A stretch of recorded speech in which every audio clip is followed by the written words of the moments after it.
uh, send notification of critical alerts automatically via email and text.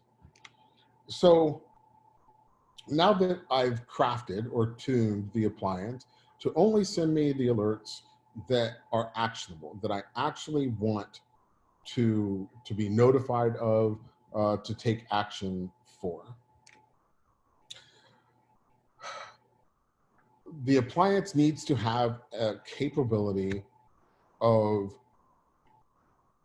sending those alerts outside of its environment.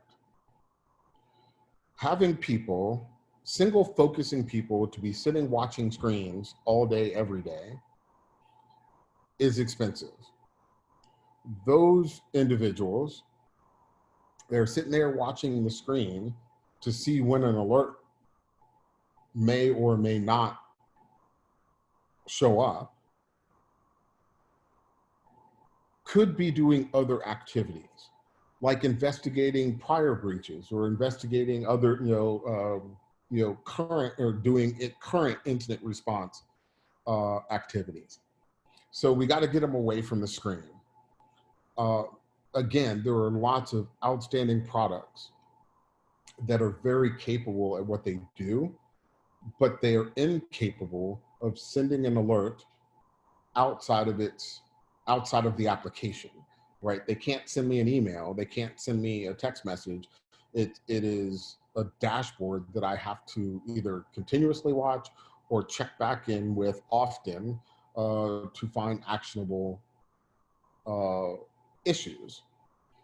So, and that is a poor utilization of resources, right? I don't want my people in front of a screen. I want them actually, out doing actionable work, right? So being able to send an email or a text message is a core feature that must be included if you are trying to reach this goal of automating anomaly or threat detection, and then being able to do the analyzation and action against it, right? It doesn't have to be fancy, right? Most all of kind of the commercial grade, top quadrant, top garnered quadrants appliances, they just simply work on an SMTP trap, right? So they're just going to drop, a text message in your Outlook or in your AD, and they'll send you a text and they'll send you an email. I, for instance, however, find it important to be able to send the text message. More important for me, right, in my current organization, that it be able to send a text message vice an email. Because the crew that I have, given the organization size, is relatively small, right? It's only, I only have 7 people in my division, and so they're doing a lot of work. They're moving around the building a lot all the time, and they may not be in front of their email, but they're always going to have, they always have their phones with them. So being able to send that text message, for me in my situation, in my current organization, is more important for me than the email. But it should, whatever appliance you choose should have at least one of the capabilities, if not both. Okay. So yes, being able to get that information via email or text is extremely important. And then step 7, contain the threat automatically.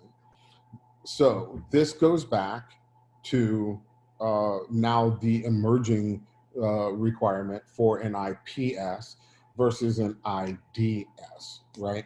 I need to ensure that I've selected a solution that once a threat or a potential threat is identified, that it does not require a human in the loop to plug the hole in the dam, right?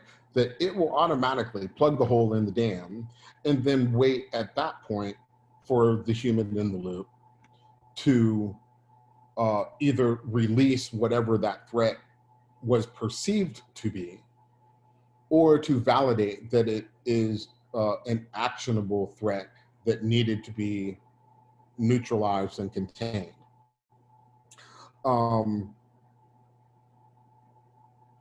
This again is putting you and putting your organization in a more offensive posture than a defensive posture. Again, I will make an assumption that all of you listening are under-resourced, right? You don't have enough people. You never seem to have enough money to do things, what have you. And being in that posture has kind of forced you always to be in a defensive posture. This is one of those areas that it's going to pay dividends. You just have to be able to show how, right? If I've selected a solution that can automatically quarantine a potential threat, that means I don't have to first let the threat continue to persist until I respond to an alert. And then second, it allows me to do a level of analyzation after the fact to validate whether or not it needs to remain to be quarantined as a true threat, or if it was, for instance, just a false positive and can be released. Now, the obvious argument, right, to that is it could impede, workflow or data flow if it's if this appliance is automatically blocking ports or blocking things or quarantining messages or what have you.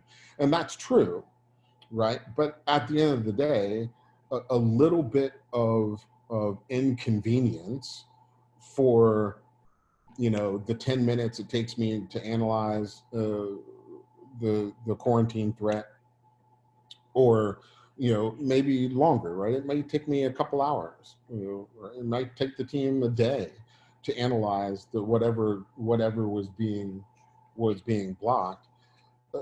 It goes back to your valuation of your data, right? Would I rather the organization be inconvenienced for a few hours, but protect against a $500,000 loss, or otherwise? And when you put it to when you put it to management in those terms, that's an easy discussion to have, right? You're going to be inconvenienced for an hour, but I'm going to protect you from a $500,000 loss.